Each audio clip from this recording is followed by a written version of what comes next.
再继续嘴嘛，继续看不起郑丽文嘛，绝对不会有正席会啊！打脸打成这样，翻到地板上，要不要出来道歉啊？他是带着他的政见现在来实现，这是一个历史事件。Ladies and gentlemen, welcome the host.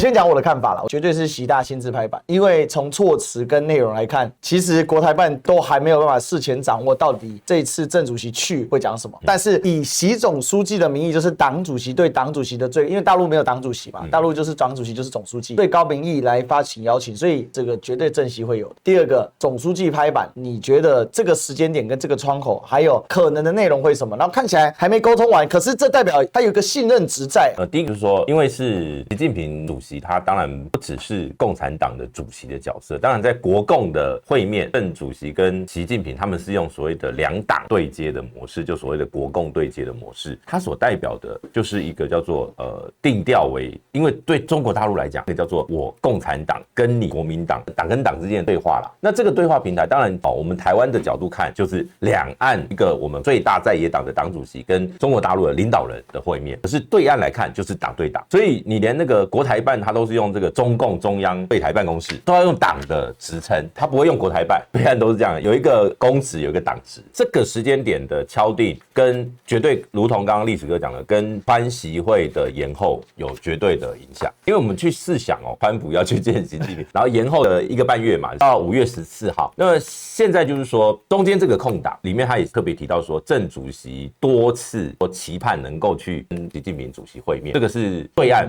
他用的，就是说，虽然是习近平拍板，但是他强调是你们一直想来，好，那我就现在同意了。他这个文章《人民日报》的那个稿子里面发出来的讯息，那当然这个政治意义在中华民国境内，或者说在我们台湾，绝对是往所谓的政治层面去走。什么叫政治层面？就是选举攻防的议题。你会发现，《自由时报》政习会的就要开始，可能又有什么又换了什么？因为《自由时报》从政习会系列已经写了很多的小说了。那请问，我就问一个最简单的问题：那现在军购也在这个国防委员会里面审，那习近平为什么还要见郑丽文？如果党军购是那张门票，是那个要构成两人见面的条件，我懂你意思，对不对？他现在没党啦，3800加 N 就是没党啊。所以啊，有一些那个说法就不攻自破了。自由时报的小说又烂掉了。对，那当然，我本来这个就不是党不党军购的问题，因为如果习近平真的要党，他直接去找川普嘛，对不对？你记得，那他们两个人通话的时候就有提到对台军售的议题。因为国民党事实上，虽然即便现在国会确实是在野党人数比较多，但是实际上在军购这个议题，国民党内部确实有一些矛盾。当然，我觉得对郑丽文主席来讲，他能够去到中国大陆去访问的一个，他想要传达就是国民党代表的是两岸和平使者这样的一个角色，而这个角色两边就是一个叫做战争与和平的选择啦。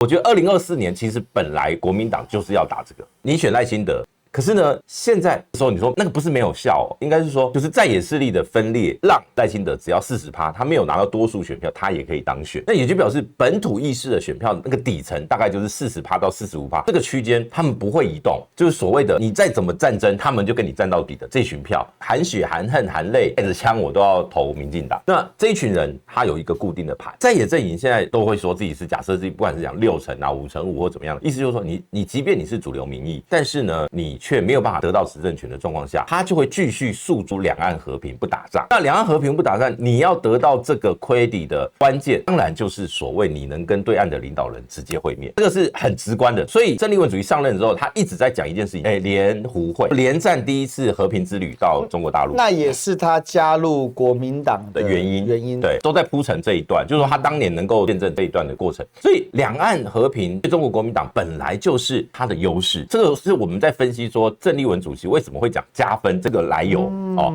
当然党内一定会有人有不同的意见，像也有很多人认为说，这个两岸的议题没有那么单纯，不是你跟对岸习近平会面，你就可以直接加分。关键在于说，两边互动的过程里面，第一个谈了什么，你的态度怎么样？因为你要知道，现在连你去跟人家握个手、鞠个躬，人家可能都会说，你看 A 公屈膝舔共仔都会有各式各样的模。因为站在民进党的立场，我一定让你两岸和平达不到，才能符合民进党的最大利益。如果两岸没有战争威胁，民进党的很多话术都没有办法成立。对，可是呢，中共共他不会放弃武力威胁的原因，也是因为台湾不愿意成为他的一份子。就是说，短期内我们台湾目前并没有要直接变成中国大陆统一的这个标的嘛。而且也还有就是台湾不愿意放弃台独嘛。当然了，我说这个才是对岸一直没有放弃武力威胁，可是民进党会把它变成说，因为对岸的武力威胁，所以我们更要强化自己武装力，也要跟你对抗。那事实上，两个政治实体本来要谈统一，或者是两边的互动，其实本来就有非常非常多敏感的神经啦。可是很抱歉，现在台湾跟中国的已经变成是一边一国的那种氛围。我说的是，很多人是不认它是中华民族的。对，那这个不是说你今天用武力或什么，他们就会屈服，不会。很抱歉，就算真的两岸不管是谁捅谁，都会有一群人就是不满。两岸有很多已经分歧的文化概念，那有没有办法透过一个两岸对话的管道，让它能够拉近距离？这是很多期待两岸互动的人，他们期待就是两岸不要那么多的歧义，越多的误解，彼此造成误判的几率就越高。好，可是对于民进党赖清德青鸟，他就是要两岸越多误解越好啊，他没有要跟对岸谈善意啊，嘴巴讲善意，那个善意是被外界逼的。什么叫外界逼的？就是人家美国不希望你两岸的现状改变，所以呢，你不要给我轻举妄动。他们是在这种压力下，所以我说郑丽文主席他去对岸见到习近平，谈什么才是重点？见面本身虽然说对国民党来讲是上一个见面已经是洪秀柱主席，所以已经大概10年，吴敦义以后就没有，因为后来江启臣、吴敦义、朱立伦，我记得是都没有去。那到后来郑丽文主席觉得一定要去对岸访问这样的一个模式，那当然对郑丽文主席，因为他是一个上任才5个月不到，马上要面临这一个所谓两岸主席对接的一个平台。那这个平台重点在于未来，我不认为是见一次这种所谓烟火式的见面，他一定是见了面之后会有一个两党工作，比如说什么未来两岸这个国共之间会有什么样的平台对话，其实就是会沿用之前那个国共论坛，当然就是所谓的两岸交流平台。这个国共交流平台未来会怎么样的一个建构，这也会是这一次会谈里面的一个关键啦。可是这个对绿营来讲，当然我一定要把你抹红他们就要开始反渗透了。我跟你讲，接下来赖清德看到这个局面，国民党要很小心的，就是司法会开始启动。你越跟对岸有更多的实质往来，他们就会认为你开始变成共谍、舔共、出卖国家安全等，会有各式各样的红标签，甚至司法的动作会开始启动。所以我想，郑丽文主席在做两岸交流的同时，也要特别谨慎。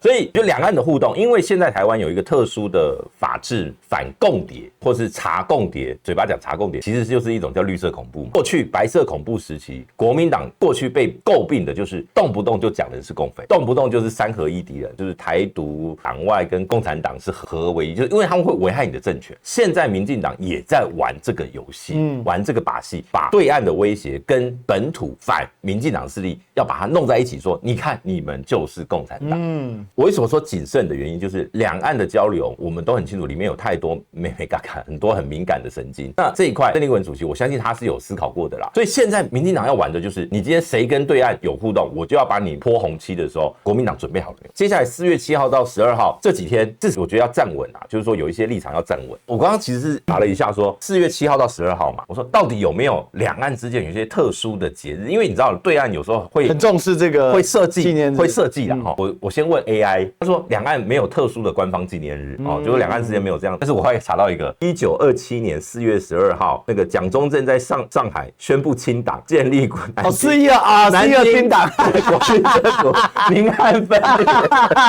4.12清党，对岸叫4.12反革命政变。99年，然后呢，国共的党主席在会面。其实有梗，从分裂到和啊，从分裂到和有梗，和解，国共和解，对啊，国共再联合，就是一种历史的从分到能够再合作。以习大的个性，这个会放进去，对啊，讲稿里一定会放进去。而且郑主席也是历史非常好的，所以你讲到4.12，我突然没想到，因为老实说，对岸很喜欢用这种所谓的历史的巧合，尤其习大非常爱这个，没错，习近平是最喜欢讲历史。你这个一讲有得值得期待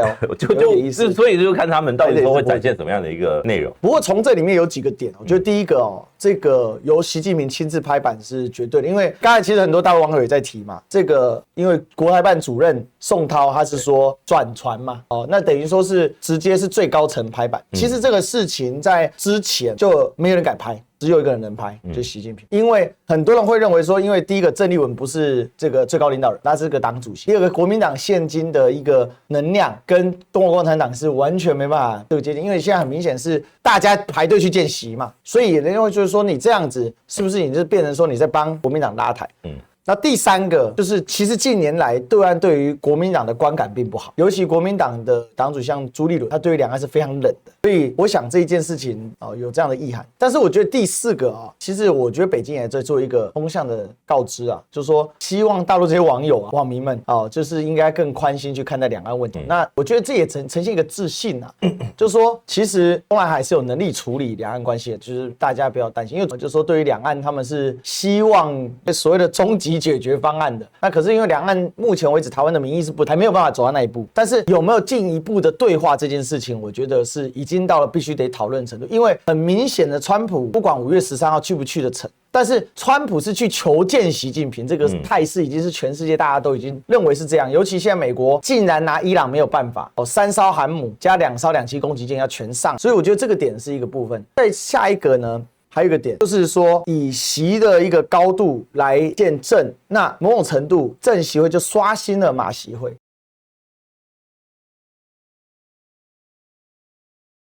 郑习之间所建构这个桥梁要怎么样？你刚才讲到转换成一个加分项，为什么国民党会把两岸交流、两岸和平完成减分项？其实很大原因是什么？第一个当然民进经常会操作，第二个国际大环境，第三个国民党自己心态也搞错。其实那句话就是那个啦，一朝被蛇咬，10年怕草，就是太阳花咬到嘛。不只是太阳花，2016当然那是本来就会输嘛。可是2020，请问2020那一次大家都看好韩国瑜会赢，可是韩国瑜怎么倒的？就是两岸说穿了，就是因为两岸的因素。而且呢，那时候韩国瑜去所谓的什么香港中联办都是被打到哇，那个体无完肤，那是连国会的生态整个都被碾压的那种输那种输就是让国民党会觉得我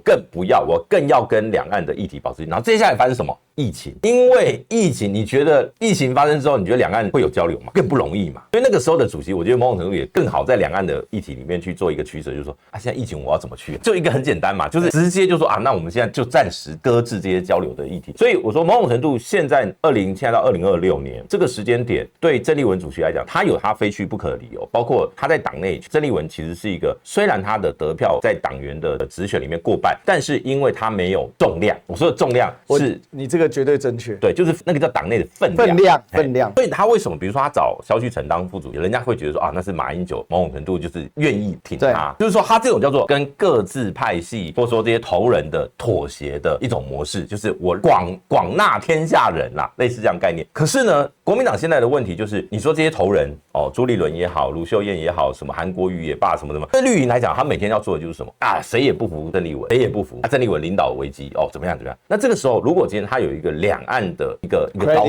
高度，某种程度上在国民党内会成为一个历史成就，因为两党主席会面目前也就只有几个人啦，目前2只手还没办法用完因为现任主席跟对岸的董书记见面这件事情是非常少。对，你如果说用其他身份同时去见什么，这个都有。没错。所以我说，对郑丽文主席来讲，至少他在这个部分两岸上面我有话语。当他有话语权之后，当然因为长期前面讲的很多人不敢碰两岸的事务的时候，尤其是为了要选举，因为目前至少看起来，郑丽文，你说他见了习近平就会因为这样就会去选总统吗？我目前是我不这么认为啦。但是我讲到时候一定会有人说，我讲郑丽文就是要选总统他见了习近平，嫌习近平之命就要来选总统。卢秀燕，你小心了！我讲你等着看，一定会有名嘴这样讲。绿媒是绝对每天都要讲的。但是我要说的是，两岸这个议题在国民党内，因为它不是显学了，很多头人都跟两岸保持距离。那这个时候，郑丽文去拿到这一块的这个主导权之后，他在党内两岸议题的论述的能量就会增加。那对于未来要选总统的人，不管谁要选总统啦，如果今天他要有一个两岸对话窗口，要不要拜托郑丽文来帮忙？势必啊。所以我说那个重量就会提升。是在这个地方，郑丽文去见习近平，这个所谓郑习会能够成型，第一个，当然你刚才提到，我非常同意，对他的这个政治能量还有他的政治分量是巨大加分，因为这个议题在国民党里面是绕不开的，而且是国民党的核心议题。这个就跟民进党里面台独还有反核，这是2块神主牌。国民党的2块神主牌是什么？一个就是所谓的两岸和平交流这个神主牌，它是两岸和平的话事人。国民党之所以丢了这个，当然大环境有关系，还有国民党内部讲白了，他们把亲美跟亲中路线做成对立路线，其实是掉进民进党的设定里面也有关系。他们的前任党主席的设定啊就是这样，这第一个。第二个，国民党的另外一个神主牌当然是所谓的经济牌，他们强调这个经济治理问题。但是第二个是这件事情之后形成的机制更是重点。你刚才讲到烟花式，我认为未来不会是烟花式的。其实我认为大陆一直想要在台湾找一个够分量的政治人物，然后建立长期的沟通管道，而且可能1年或2年大家碰一下面，然后来确立这个管道。所以接下来，因为萧旭晨在这一波里面也会得到巨大的加强，只要这个政协会整个流程4月7号到12号走完，就哪怕郑丽文不能去，用萧旭晨去，他的高度也绝对比朱立伦时候的副主席去来的更加的有分量。然后会不会未来政协会有机制性的再继续的常态的沟通，领导人会面或者是第2把手会面之类的这种方式？最后一个其实还有一个点是，郑丽文其实早在选举的时候他就强调这个路线，而且他也期望这个事情发生，所以他是选举的时候就讲，就他选上之后他去进行他的政见的一个推展，他的阻力会小很多，至少他在党内嘛，因为他也不是个公职，他是党职嘛，所以接下来就可以见证。那最后有补充一个，就是这次有很多人海水退了没穿裤子啊，我就不一一点名了哈，记得没穿裤子的话，当漏鸟侠哈，出来自己更正一下，道歉一下，可能很重要。中央和习近平总书记欢迎并邀请中国国民党主席郑丽文率团来访啊。宋涛呢，就国台办主任啊，亦是央台办的主任，表示呢，中国国民党郑丽文主席就任以来多次表达希望来访大陆访问的意愿，为推动国共两党关系和两岸关系和平发展，我授权宣布，习近平总书记亲自授权给宋涛，所以宋涛说我授权宣布，而且特别写出来，不用中共中央的名义，而是用习近平总书记，暗示以习近平总书记的名义来发布，其实已经接近明示了，代表说这个意义是非常巨大的，这个由最高层级来推动的力量是无与伦比的。授权宣布，中共中央和习近平总书记欢迎并邀请郑丽文主席率中国国民党访问团于4月7号、12号到江苏、上海、北京参观访问。江苏、上海、北京这个事情当然是很重要。你看宋涛说啊，我